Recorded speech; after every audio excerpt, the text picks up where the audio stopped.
21শে ফেব্রুয়ারি ঘিরে শহীদ মিনার কেন্দ্রিক কয়েক স্তরের নিরাপত্তা ব্যবস্থা নেওয়া হয়েছে।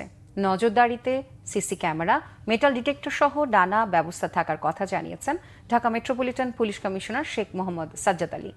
জঙ্গি হামলার কোনো শঙ্কা নেই, তবে পুলিশের মনোবল আগের চেয়ে ভালো বলে দাবি করেন ডিএমপি কমিশনার। বিস্তারিত জানাচ্ছেন জিয়া খান।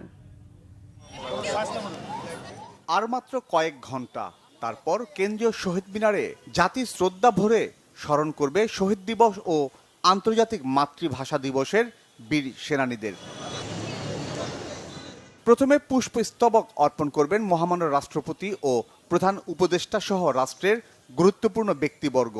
এরপর শহীদ মিনার উন্মুক্ত থাকবে সাধারণের। জাতির এই আয়োজনে প্রথমেই সামনে আসে নিরাপত্তার বিষয় জানিয়ে কথা বলেন ডিএমপি কমিশনার। যে 12টা 40-45 এই সময়ের ভিতরে মাননীয় ভিভিআইপি মহামান্য প্রেসিডেন্ট এবং মাননীয় চিফ অ্যাডভাইজার, উপদেষ্টা মণ্ডলী, ডিপ্লোমেট, অন্যান্য ভিআইপি সবার এই কার্যটি শেষ হয়ে যাবে।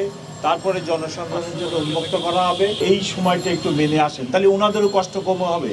ওনারা এসে যদি ওই পলাশের ওখানে দাঁড়ায় থাকেন ঘন্টার পর ঘন্টা, অনেকে সম্মানিত মহিলারা আসেন, বাচ্চা মেয়েরাও অনেকে আসেন, আমি চাই না ওনাদের এই কষ্টটা হোক।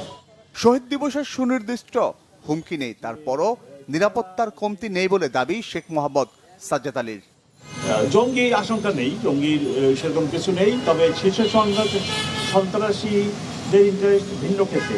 তারা চাঁদা আদায়, টোল কালেকশন, এটা সেটা, ওই দিকে তাদের ইন্টারেস্ট, এই দিকে তাদের ইন্টারেস্ট নেই। আমি মনে করি বিচ্ছিন্ন এক দুইটি মেনলি মোবাইল ছিনতাই ব্যতীত নগরীতে বড় ধরনের কোনো অপরাধ নেই, ল অ্যান্ড অর্ডার কোনো সমস্যা নেই। এভরিথিং ইজ নর্মাল ইনশাল্লাহ।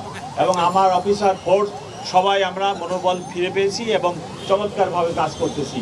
শুধুমাত্র পলাশে দিয়ে জগন্নাথ হল হয়েই শহীদ মিনারে যেতে পারবে সাধারণ মানুষ।